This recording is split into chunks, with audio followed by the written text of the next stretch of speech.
My dear viewers, welcome to my channel LifeNSkills. Today, we'll be exploring a rarely spoken topic, a quiet shadow emotion, shame.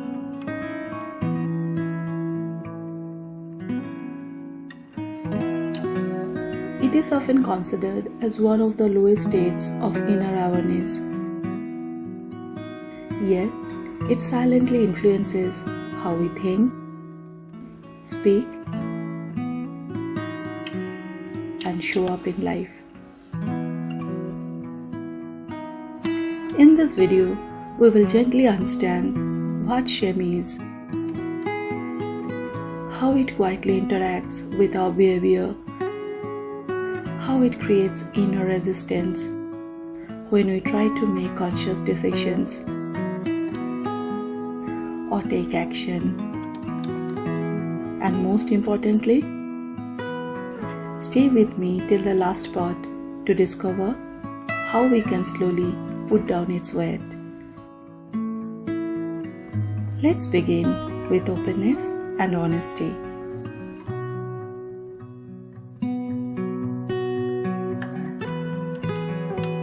Today, we often talk about developing soft skills, but soft skills are not only about how we speak or behave with others.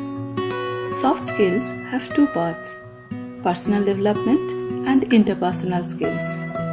What we express outside comes from what is happening inside.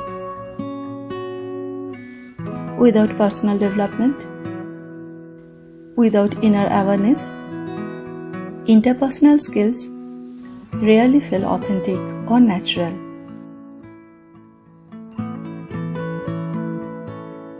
So if we want real growth, not performance but alignment, we must begin within. Personal development begins with awareness, and awareness grows in levels. Inner states we gradually rise through, guided by honesty, compassion, and truth. And today, we begin with one of the quietest and most misunderstood inner states, shame.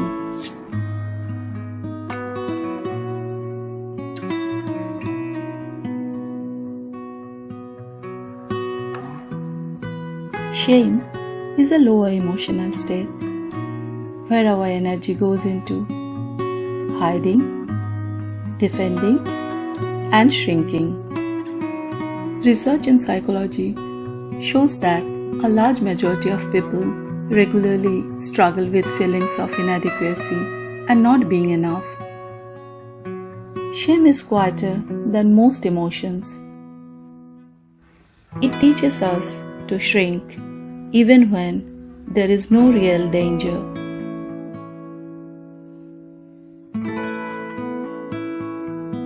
We see ourselves through judgment, comparison, and self-doubt. We don't see possibility. We only see defeat. Often, it hides behind politeness, perfection, or silence. Shame is the feeling that says something about us is not enough, not acceptable, not worthy of being fully seen. And because it whispers, not shouts, we can carry it for years without naming it.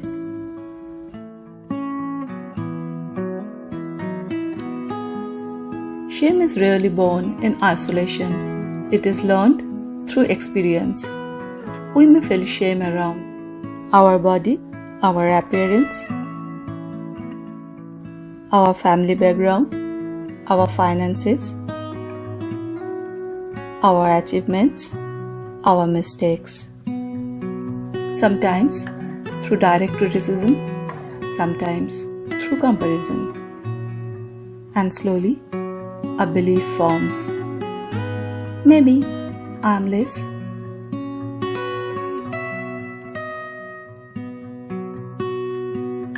This is also where ego becomes involved. When our identity feels threatened, we contract, defend, or hide. Ego wants to look acceptable. Shame fears being unacceptable. Both are identity focused and both reduce our natural openness. When something fails, we don't just feel disappointed, we feel exposed. We replay it privately, avoid talking about it.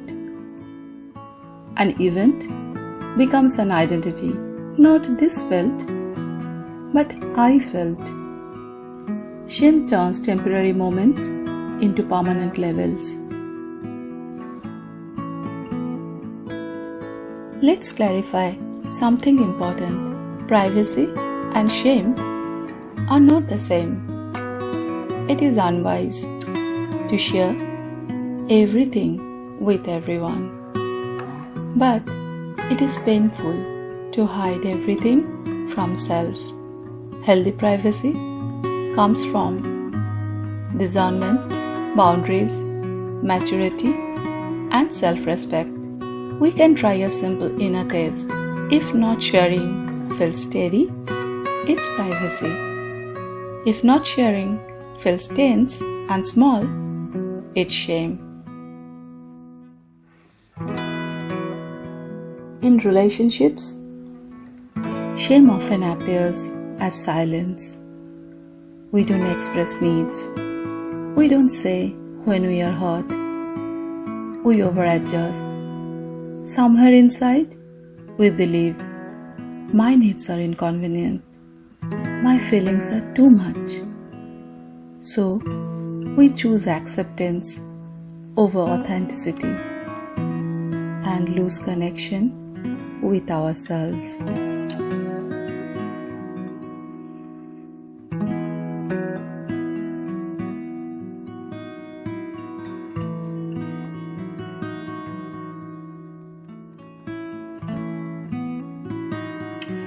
We have noticed this in simple moments.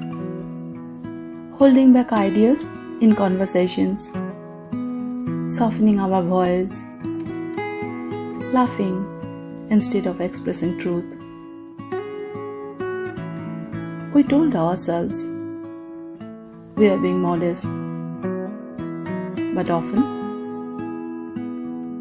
we are being afraid of being judged, misunderstood, called too emotional, too bold, too different. That's not humility. That's shame. Wearing good manners. Chronic shame becomes harmful because it quietly reduces self-worth, blocks authentic expression, creates people-pleasing, weakens boundaries, turns mistakes into identity.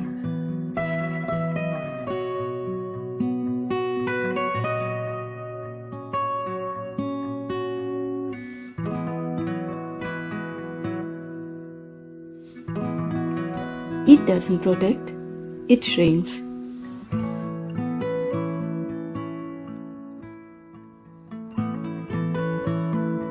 The shift begins when we stop asking, what is wrong with me? And start asking, where did I learn this story about myself? We begin to see shame is often inherited from culture, comparison, misunderstanding. Shame is not where we are meant to stay.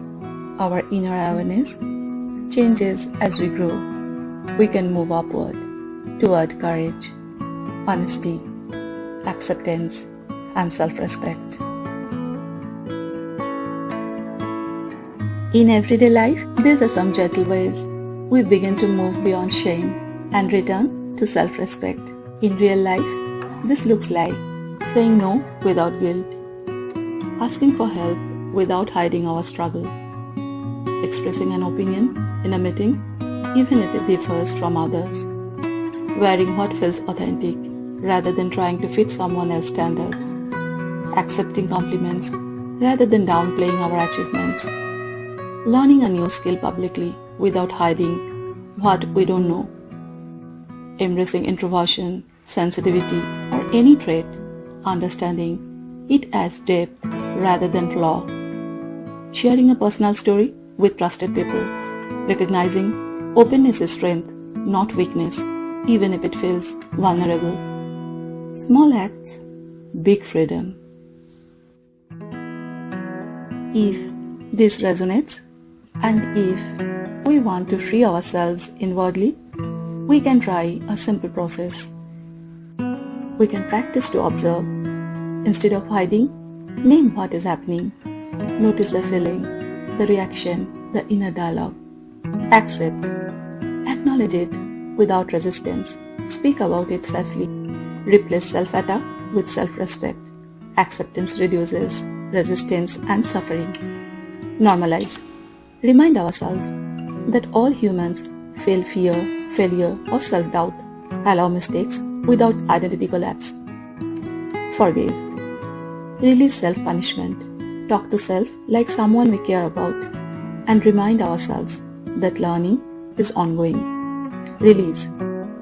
Through breath, movement, expression, journaling, or reflection, always remember, release is relief. Realign. Take small authentic actions. Speak honestly, set boundaries, show up imperfectly. Shame survives in secrecy and softens in compassion. Always remember, awareness and kindness creates change. We may still feel shame sometimes, but we don't have to believe its voice anymore. Some days we act from contraction, some days from clarity. The key is notice, accept, grow, and act with kindness. Personal development is a lifelong journey. Soft skills and inner awareness work together. When we nurture one, the other flourishes naturally. And over time, we realize being present, compassionate, and authentic is the real skill. Not just what we say or do, but who we are inside. Shame may visit and it may whisper, but now we know. We are not our shame. We are not our fear. We are the awareness that sees it. The courage that meets it, and the love that holds it. And when we carry this into our work, our relationships, our daily lives, every step becomes a quiet act of freedom.